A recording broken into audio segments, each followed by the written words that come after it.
Hey, what's up, homies? You know, I have a lot of people that say, man, I wish you'd just read me bedtime stories.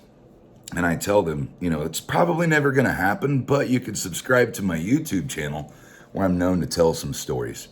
And I want to tell a story today as the way it was told to me, the story of one dress. And not the one dress of Wonder Woman. It just happens to be the cup I'm drinking out of. One more sip. That was delicious. Yeah. So, the story of one dress. So, this is an indigenous story, a Native American story, American Indian, whatever you want to call it. And this is the way it was told to me. A long time ago, back when the people still lived in teepees and such, there was a woman, and she was known as the gossiper, because she liked to tell everybody's business to everyone else.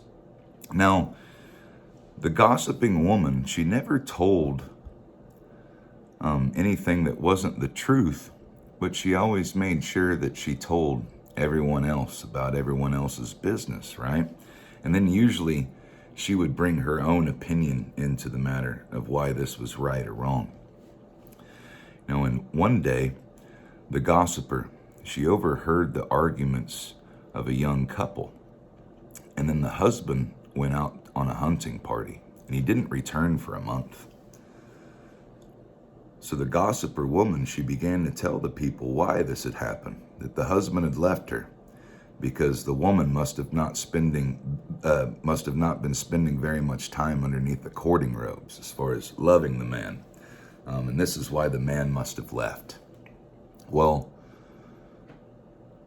word came back to that young woman about what the gossiper had said about her. And she was so embarrassed and so humiliated among her tribe that she ran away. And she was almost eaten by a bear. But her brother, her older brother, he chased after her and brought her back a few days later.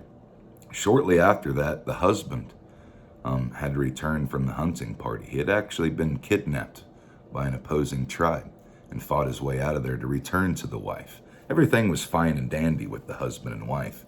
It was the gossiper who kind of made things up.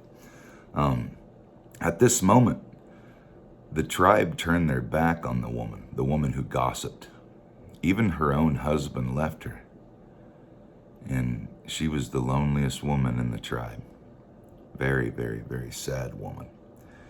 And one day she took her problems to the eldest woman of the tribe. And she said, my grandmother, Unshimaka, Makiayo, show me compassion. I've hurt people and they won't talk to me. When I come up to speak to them, they literally turn their backs on me and they won't let me in their conversation. And the woman's, oh, okay, the older woman, okay. Well, take this plume, which plume is like the down feather, that fluffy white stuff in a feather. She says, take this bag of plume and tie a piece of the plume above every teepee door of the people that you've ever spoke bad about, or that you've ever spoke words when you shouldn't have. And so the gossiper woman, she went and did this. And the old woman said, come back tomorrow and I'll tell you what to do.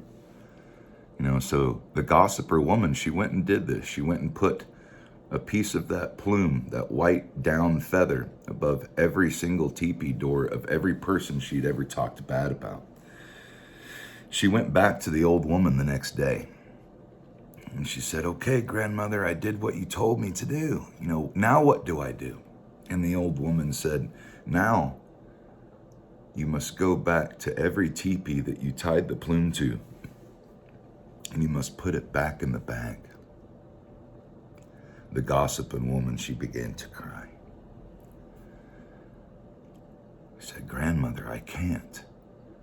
The wind was blowing so hard yesterday when you asked me to tie the plume that after I tied it, I'd watched the plume feathers go everywhere in the wind in all directions. There's no way I'd be able to find it.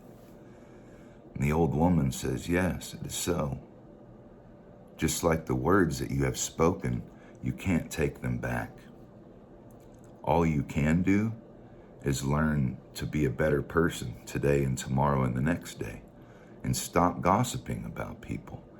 Stop telling other people's business, and maybe they'll like you again. So the gossiper woman, she said, okay. And she went and she started to live in a good way. But almost a year had gone by. She never told another gossip about anyone. But still, nobody in the entire tribe would even so much as speak to her. So she went back to the old woman and said, Grandmother, I've changed my ways like you told me to. But the people, they still won't talk to me. He says, yes, sometimes you can hurt people bad enough to where it's hard for them to forgive. And sometimes in our culture, it's good to give a gift when you want forgiveness. If you've done something to wrong someone and you want them to forgive them, you make a gift for them and give it to them. Well, the gossiper, remember, her husband left her and went back to his own village where he came from. So she couldn't just make gifts, because you would have to have a good husband as far as a good hunter to be able to get the materials that you would need to make the gifts. So the gossiper, she gave away every possession that she had in order to let the people know that she was sorry. And she gave every single possession that she had, except for the one dress on her body. And from that moment on, she was known as One Dress. And this story is being told to you hundreds of years later because of her act of courage, act of respect, act of compassion, and a strong heart. Humility. I mean, how cool is that? That you could be such a gossiper that you could ruin your life, but some dude who was born after you died's telling a story about you, but the story's called One Dress, not the gossiper. She was one of the most humble people that ever lived, but it took something to get her to that point. I encourage you guys, don't be ashamed of your scars. Embrace them. They're a symbol of your gracefulness. Me, I wear my scars with pride and honor because I earned them. And had I not made all the mistakes that I made in my life, I wouldn't be who I am today. In fact, I used to hate myself more than I've ever seen anyone hate anything. And now I love myself to the point where most people would probably call it egotistical.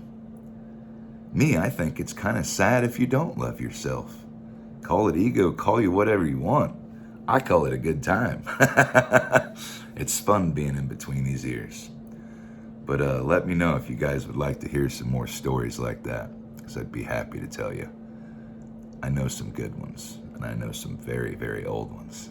Have a great day, guys. Peace.